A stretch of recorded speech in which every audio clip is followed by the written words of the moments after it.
going to talk about the 1,000-mile service. Hey, Bosco. So it's your first service. You get a brand new, bike, and the first thing you want to do is ride it around, and you got to do your braking miles up to 500 miles. Take it easy. Still want to take it pretty easy for the next 1,000 miles. I actually did a video, which I haven't released yet because of some technical difficulties, on the 500-mile oil change. Anyway, I just got my 1,000-mile service done at Biggs, my local Harley dealer, and they did a great job. They really did. I was very excited. Got a couple of extra things done, and I'm going to show you the cost for everything and my thoughts on whether it's worth it, whether it's a ripoff. You know, there's two schools of thought on it, and I'll go over it after we get to the next part of the video. So, what do you do on the 1,000-mile service? By the way, you like my cool little sticker there? I thought that was kind of neat. I got a couple of those. Playing with logos, having fun. What do you get done on the 1,000-mile service? So your break-in service or your 1,000-mile service, it's in the back of your owner's manual. It shows you everything that's done at 1,000 miles.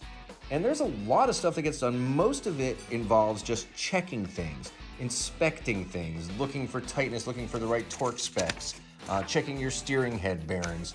And it also means, and you're also going to be, and you'll notice it says tighten, tighten, tighten, tighten, lubricate, which doesn't really apply to most things here, but it does on some of them. Oil and filters changed. You replace that. You replace coolant, which not a lot of coolant. Replace your primary oil, and you replace your transmission oil. So that's really the main fluid exchange, and that's a normal, if you're doing it yourself, it's probably about $150. Okay, that's great. They also go through every single fastener on the bike, basically what they call critical fasteners, and I think pretty much almost every fastener on a motorcycle is critical to me. And realistically, you don't want any of those to come back. So what does that cost? Here's the cost. I also did, if you take a look, I programmed the bike for keyless ignition, and what that is I'm actually going to be removing this guy right here. If you notice, there's no wiring connecting the guy down there any longer. That is going to be coming off probably tonight after I do this video. I left it on just so I could show you all what I'm going to be removing, but this doesn't do anything anymore. It is basically a thing that just goes click. Anyway, moving on to that. Here's the costs. Now, if you'll take a look, my cost, and I did not get a good guy discount. I didn't ask for a good guy discount. I didn't ask for anything special. I wanted to basically show what the real costs were for everything. It basically came to, and this is with doing the CVO program, came to $609. $84 of that plus tax was the CVO program. So realistically, it came to a little bit over $510, something like that. I also want to thank Mark, my salesperson, and Cody, the sales manager, and Mike, the general manager. I did ask when I bought the bike I wanted a spare key. So that's what the key would cost, $160 for the program and the actual spare fob. They did it for me gratis, and I appreciate that, guys. You made it very pleasurable, no issues. They also gave me a discount because I bought a bike from them. I got a $100 discount on the service itself. Anyway, so these are your costs, and like I said, the final breakdown came to $609. Take off the $84, but then add $100, so about $609 for the full service. So, is it worth it? I don't know. Let's talk about it. So the question is it worth it? Would I do it again? Would I spend the $600 to get my first service done on my brand new Harley? Yeah, definitely. 100% yes. I want the guys who know what they're doing, who do it every single day, who know all the updates, who know how to program stuff.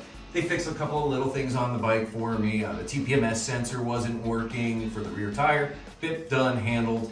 I know everything was done right.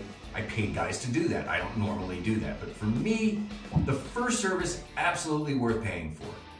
Will I be doing the subsequent services at my local Harley dealer?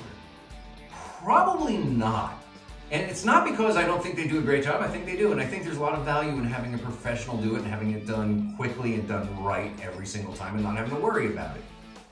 But I like to get dirty. I like working on my own machines, whether it's a Jeep, whether it's a bike, whatever it is, it doesn't matter. I enjoy, there's something zen-like about changing your oil, taking out the dirty and putting in the clean oil, changing your tranny fluid, and knowing that a lot of people just don't do it. It makes me more connected to my machine. Specifically on this bike, because this is probably the coolest bike I've ever owned. All right, not probably. Definitely the coolest bike I've ever owned. I love this machine. It is so much fun. And it's beginning to become part of me, and it will be even more so the more work I do to her. Who do I recommend getting their regular services done at their Harley dealer? Well, if you're not a mechanical guy or girl, excuse me if you're a female watching this, according to my analytics, almost no females watch me, and don't look at this mug, I understand.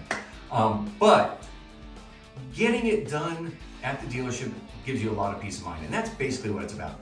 If you're not mechanical, you're not confident in your abilities, you're a little nervous that you might screw it up and you're gonna be riding around on an 800-pound machine that you didn't service correctly, yeah, maybe get it done.